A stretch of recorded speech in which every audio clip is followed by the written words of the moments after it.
Most people don't think, where does that water come from when they turn on the tap? And then where does it go once it goes down the drain? It's like magic. There's no more important infrastructure in any city in the world than its water systems. And we're the ones doing it for the nation's capital. It's really a remarkable privilege. One of the big issues we face in Washington, D.C. is something called a CSO, Combined Sewer Overflow. We have these sewers that are taking in flow from the street and flow from buildings that when they fill in a rainstorm, overflow.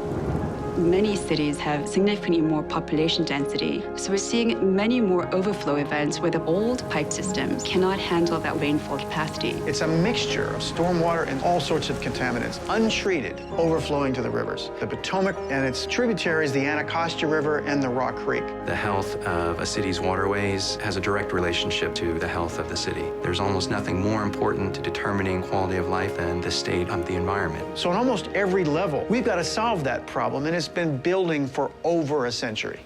The Clean Rivers Project, our deep tunneling program, is the largest capital project that D.C. Water will ever do. I would say the single biggest challenge is finance, not engineering. We worked very collaboratively with Goldman Sachs to craft a solution that was unique in meeting DC Water's needs. They wanted to think about ways of financing what is a $2.6 billion project in a way that is fair for all parties involved. This is a problem that came from 100 years ago.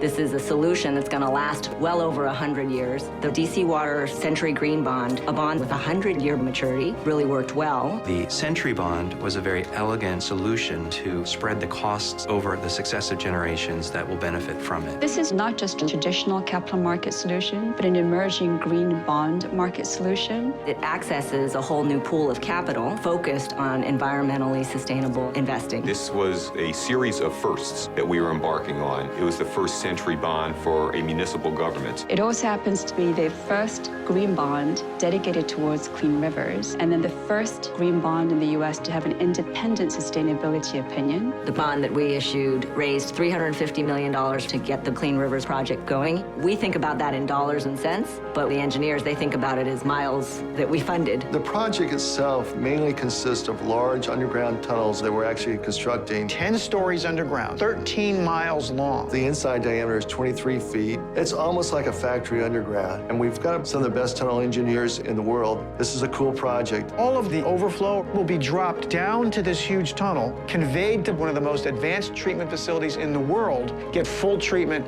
before it goes to the river. It's going to make a measurable improvement to all the waterways of the city. On the Anacostia, we're going to reduce sewage overflows by 98%. The Anacostia River should be the kind of place that people gravitate to, the same way I gravitated to it as a child. This has huge multiplier effects for a city because it goes to the livability of Washington, D.C. I've been in this business for almost 30 years, and this was as original a project as I've ever done. It gives me a lot of pride to know that what we are putting in place today will last for generations to come.